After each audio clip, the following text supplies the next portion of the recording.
Hello दोस्तों, पूर्ण ज्योतिष सीरीज में आप सभी लोगों का स्वागत है। आज मैं बात करने वाला हूँ प्रश्न ज्योतिष से रिलेटेड एक और नए टॉपिक पर। होपफुली आपने मेरे प्रीवियस वीडियोस सभी देखे होंगे और उनमें आपको प्रश्न ज्योतिष में एक इंटरेस्ट क्रिएट हुआ होगा।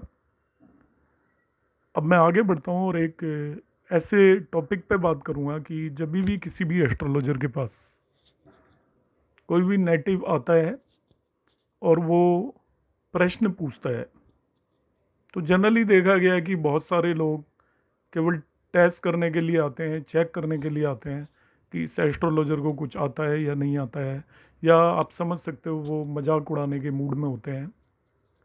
तो एस्ट्रोलॉजर को ऑलवेज ये चेक कर लेना चाहिए कि जो सामने नेटिव आपके पास है वो जो प्रश्न लेकर आया है वो सिंसियर प्रश्न है या ऐसे ही केवल टाइम पास करने के लिए आपके पास आ गया है।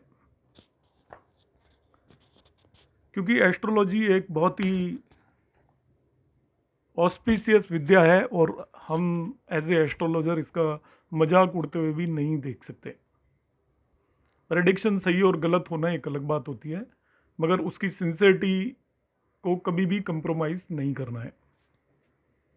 तो हम प्रश्न कुंडली बनाएंगे और हम देखेंगे कि वो नेटिव जो भी आया है वो सिंसियर भी है या ऐसे ही टाइम पास करने के लिए आया है। तो इसमें सबसे जो इम्पोर्टेंट पार्ट होता है वो 3 ग्रहों का पार्ट होता है। सबसे पहले आपका चंद्रमा, शनि और मरकरी, इन तीनों को हम देखेंगे। चंद्रमा यदि लग्न में प्लेस्ड हो, ये लग्न हाउस हो गया,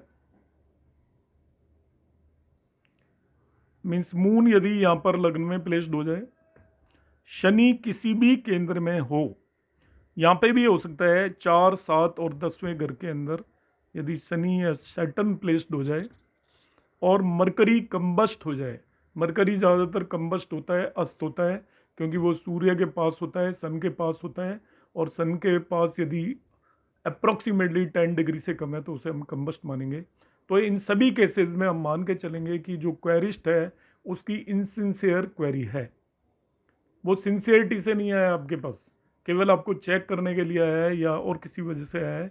तो सबसे पहले हमें देखना है कि जो प्रश्न कुंडली के अंदर चंद्रमा, शनि और मरकरी को देख लेना है। यदि चंद्रमा लग्न में प्लेस्ड है, शनि केंद्र में है और मरकरी कंबस्ट है। दूसरा कॉम्बिनेशन जिस पे ध्यान देना है, मून लग्न में है। पहले कॉम्बिनेशन में भी मून लग्न में ही था, मगर यदि मून लग्न में है और उसे मरकरी और मार्स एस्पेक्ट कर रहे हैं, मतलब मरकरी तो तभी एस्पेक्ट करेगा जब वो 7th हाउस में पूर्णमासी के आसपास का टाइम होगा। ये जब मून लग्न में है और आपका मरकरी उसे एस्पेक्ट करेगा तो वो पूर्णमासी के आसपास का टाइम होगा, ये ध्यान रखना। तो पूर्णमासी के आसपास यदि नेटिव आता है और मार्स भी उसे एस्पेक्ट कर रहा है, तो मार्स भी यहाँ पे होगा, या 6th हाउस में होगा मार्स, तभी एस्पेक्ट करेगा, या 10th हाउस में मार्स होगा।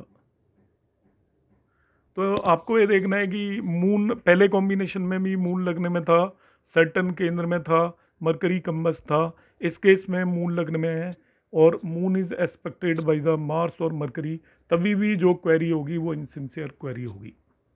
ये सेकंड कॉम्बिनेशन हमने डिस्कस किया। अब हम थर्ड कॉम्बिनेशन की बात करेंगे। 7th Lord expected by Jupiter. 7th house का जो लॉर्ड है उसको जुपिटर या गुरु देख रहे हो। फर्दर मरकरी और a planet which is inimical to the 7th lord. 7th lord is aspected by Jupiter, तो एक कॉम्बिनेशन हो गया। और मरकरी एस्पेक्ट करे, या जो प्लैनेट 7th लॉर्ड का शत्रु है वो उसे एस्पेक्ट कर रहा हो, और 7th लॉर्ड पे कोई भी बेनिफिक एस्पेक्ट ना हो, तो वो क्वेरी इनसिंसियर होगी। फिर रिपीट कर देता हूँ, 7th लॉर्ड, जैसे यहाँ पे 7 साइन है, 7th लॉर्ड हो गया शुक्र, वो जहाँ पे भी प्लेस्ड है, सपोज मैं शुक्र को यहाँ पे प्लेस कर देता हूँ, 7th लॉर्ड हो गया। इससे या तो जुपिटर एस्पेक्ट कर रहा हो गुरु, या मरकरी एस्पेक्ट कर रहा हो गुरु, या मरकरी एस्पेक्ट कर रहे हो, मतलब शुभ ग्रह देख रहे हैं। या इसका कोई भी शत्रु उसे एस्पेक्ट कर रहा हो, एनिमिकल प्लैनेट टू इट। शत्रु जैसे इसका आपका सूर्य हो गया, वो 7th लॉर्ड को यदि एस्पेक्ट कर रहा हो और 7th लॉर्ड पे कोई भी बेनिफिक एस्पेक्ट नहीं हो, तो वो इनसिंसियर क्वेरी होगी। तो मैं फिर रिपीट कर देता हूँ, there are total 3 insincere queries indications. लग्न में चंद्रमा हो और यदि केंद्र में शनि हो और मरकरी कंबस्ट हो तो आपका इनसिंसियर क्वेरी होगी। लग्न में चंद्रमा है, उसे मरकरी या मार्स देख रहे हैं तो इनसिंसियर क्वेरी होगी। 7th लॉर्ड को यदि जुपिटर और मरकरी देख रहे हैं या 7th लॉर्ड का कोई भी शत्रु इनिमिकल प्लैनेट उसे देख रहा है और उस पर कोई भी बेनिफिक एस्पेक्ट नहीं है, तभी भी वो इनसिंसियर क्वेरी होगी। इस तरीके से हम ये इनसिंसियर क्वेरी होंगी तो हमें उस नेटिव को एंटरटेन नहीं करना है, अवॉइड करना है। अब आ जाता है दूसरा प्रश्न। कई बार नेटिव आता है तो वो आपने प्रश्न कुंडली बना ली, मगर वो आप तो एक्सपेक्ट करोगे 1 या 2 क्वेश्चन पूछेगा, मगर वो एक के बाद एक मल्टीपल क्वेश्चन यदि क्वेरीज लेके आ रहा है तो आप उसे तो कह नहीं सकते कि भाई आप एक से ज़्यादा क्वेश्चन नहीं पूछोगे। आप प्रोफेशनल भी हो तो आप अपने चार्जेस बता के कहोगे कि भाई एक प्रश्न के चार्ज हैं, पर आपको प्रश्न को आंसर तो सभी का देना पड़ेगा। तो यहाँ पे हम एक कॉम्बिनेशन देखेंगे, हम वो कॉम्बिनेशन डिस्कस करेंगे कि कौन सा प्रश्न कुंडली में किस चीज़ से हमें देखना है।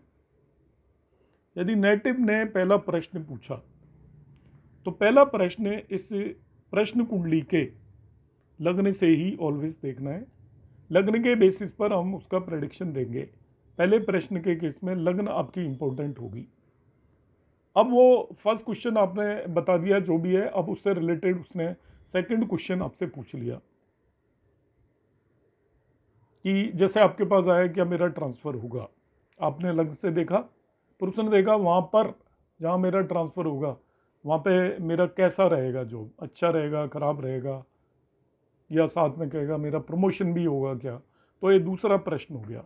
तो पहला प्रश्न हमने लग्न से देखना है और दूसरी चंद्रमा को भी हम लग्न मानते हैं, तो दूसरा प्रश्न कुंडली के अंदर जहाँ पे भी मून प्लेस्ड है उस हाउस से देखना है।